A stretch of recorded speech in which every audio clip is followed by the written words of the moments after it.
Eu tinha 13 anos e estava no meu último ano de ensino fundamental. Naquela época, eu já era apaixonado pelo cinema e tinha decidido que eu queria trabalhar nisso. Eu me lembro dos primeiros filmes que aluguei na Paradiso: A Hora do Pesadelo 2, A Hora do Pesadelo 3 e O Massacre da Serra Elétrica.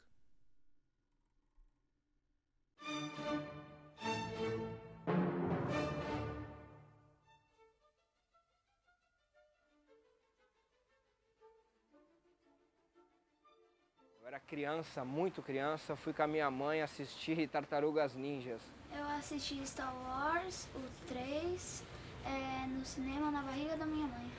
Branca de Neve, Cinderela. Mas o meu primeiro amor foi da época já de adolescente. Ah, isso deve ter. Isso eu acho que foi daqueles filmes da Disney, né? Provavelmente, eu acho que o filme do Fusca, se o meu Fusca falasse, acho que o segundo, pra dizer a verdade.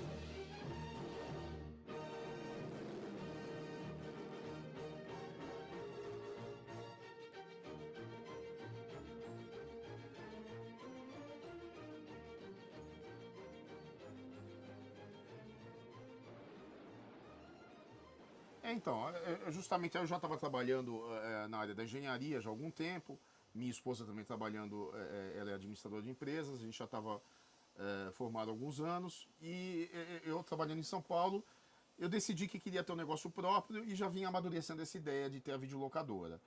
E eu numa época até desfavorável, né, como até hoje não é muito favorável fazer isso, mas eu pedi demissão de onde eu estava trabalhando para poder fazer uma coisa dedicada mesmo, para a gente poder correr atrás do que a gente queria. E foi num ano tumultuado, foi 1991, um ano que a gente já estava de casamento marcado e tudo. Então foi um ano que a gente estava comprando imóvel, tinha o casamento e montamos a locadora, né? Saindo do emprego, ela saiu do dela, eu saí do meu, então a gente acabou montando. Inauguramos no meio de 1991. Quando a gente iniciou, não foi com o tamanho que a gente desejava. Então teve uma certa dificuldade no início, em termos de tamanho de acervo, em termos de disposição da loja. Aqui tem um acervo muito rico, que se você for analisar, você monta qualquer coisa, desde um plano de negócio, que você tem na área acadêmica, aqui na área econômica, você tem bastante coisa. Tive contato aqui com o cinema europeu, que era uma coisa que eu não conhecia muito bem. O que eu conhecia do cinema europeu na época era o Almodóvar, só, mais nada. E aqui eu fui ter contato com outros diretores, escritores, por causa dos filmes que eram lançados. E a gente tinha acesso, então foi aí que eu comecei a entender melhor o que é o cinema mesmo, né? Não existe filme antigo. Se você não viu, é sempre um filme novo para você, né? Então, para mim, esse é um filme antigo, mas para mim é um filme novo, eu não vi ainda. Olha, eu sempre pego documentário, mas hoje foi uma pedida de uma turma que eu tenho de planejamento estratégico, que até não é bem assim, mas eles pediram, né? Eu achei aqui, que já é a segunda que eu fui, e não tinha achado. Aqui eu achei. Justamente aparentemente, no meio dos anos 90 começou a ter uma queda, né? Santos parece que foi ficando para trás. Então, o comércio, você sente fácil essa queda, né? Então começou a gente sentir, aí a gente comparava, conversando com pessoas de São Paulo, do interior de São Paulo, às vezes até de outros estados, e a diferença era grande, né? E a gente comparava a nossa loja com outras lojas daqui também. Então a gente sabia que estava todo mundo mais ou menos no mesmo barco, assim. Não tinha, obviamente, você tem lojas maiores, lojas menores, você tem propostas diferentes, vai ter variação, mas a diferença de números daqui da Baixada Santista para outras regiões só foi crescendo, né? Então isso acabou sendo um problema, né? Nunca deu pra gente decolar, essa é a palavra, né? Nunca deu para decolar, fazer as coisas do jeito que a gente sonhava, mas deu para se estabelecer, deu para sobreviver e a coisa foi, de certa forma, foi um sucesso em termos da gente ter um reconhecimento e conseguir se manter esses anos todos, né? É uma pérola escondida, que a gente, que nem eu falei, um nicho pequeno, mas com uma riqueza de temas, de tudo, muito grande. Pena que talvez as pessoas não conheçam tanto. Não só eu assisto para distração, lazer, mas a minha mãe utiliza alguns filmes que eles têm aqui para educar. Acho que o cinema, para mim, além da arte, é uma terapia. Então, você aprende muito com os filmes e a Paradiso é é esse elo, né? Da pessoa com o filme. E aí eles te dão uma aula de tudo, a explicação. Eles conhecem, eles falam sobre a direção, falam sobre o roteiro, falam sobre toda a arte em si que é o cinema. Então é uma das grandes contribuições aqui de Santos, com certeza essa locadora, com certeza absoluta. O VHS a gente parou ainda com mais de 10 mil. Mais de 10 mil, alguma coisa entre 10 e 11 mil. Né? A gente quer preservar para a locação. A ideia é não vender e ficar com isso até quando der, né? Vamos ver, né? Mas dá trabalho. O único problema de hoje é que para ela manter esse acervo é um sacrifício grande. Por quê? Porque hoje em dia as pessoas não estão alugando muito filme, né? Deu uma caída na locação. E para eles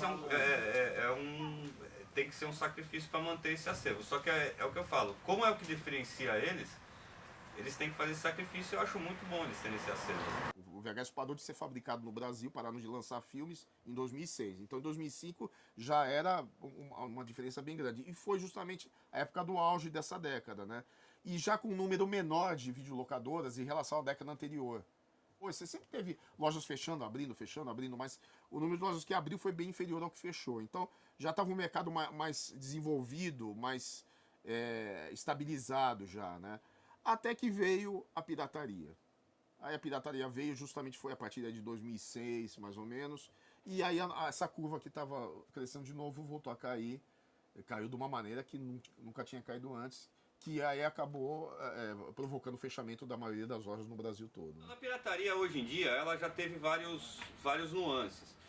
Eu não acho correta a pirataria porque por eu ter trabalhado aqui, hoje eu vejo pelo lado do cliente, mas eu já vi pelo lado do funcionário que trabalha aqui. Ela acaba gerando um problema grande. A quantidade de locações que acaba... E não é só pirataria hoje, a própria parte da internet está fazendo às vezes da pirataria hoje. Porque a pirataria em si, com esse negócio da internet, ela vai acabar também.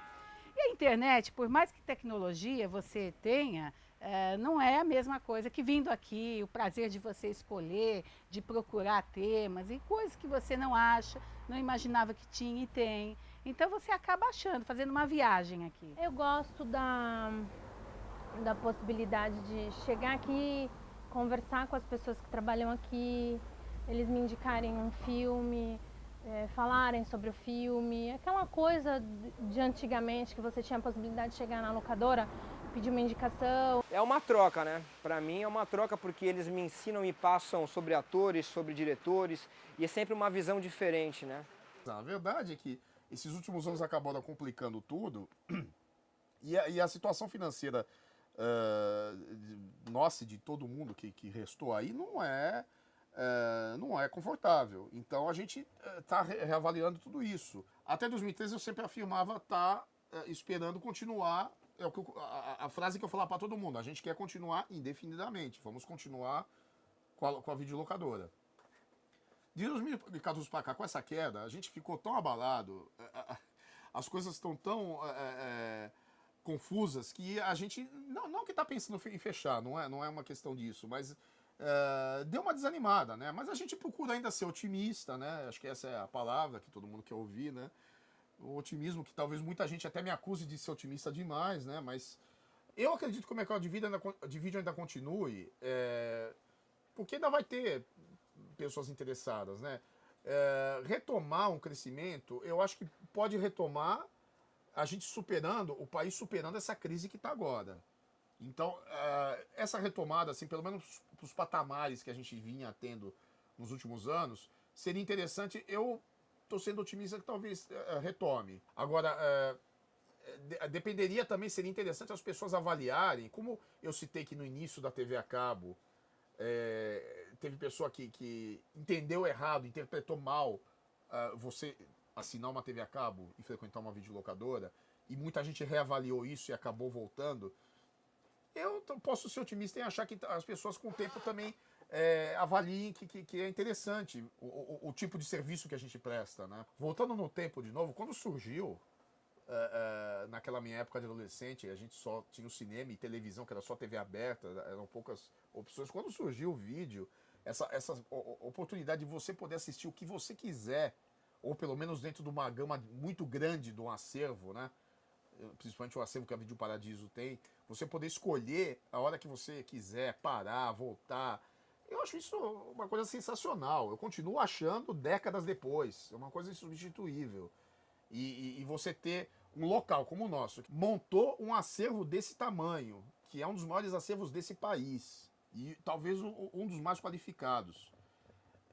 Você ter essa oportunidade com um grupo de pessoas como nós e os funcionários qualificados, que conhecem de filme, para poder passar as informações, poder assessorar as pessoas, eu acho que teria tudo para as pessoas avaliarem isso de uma forma positiva e voltarem a consumir mais, né? Fica assim com uma coisa aliada de um otimismo com um apelo às pessoas também fazerem a parte delas, né?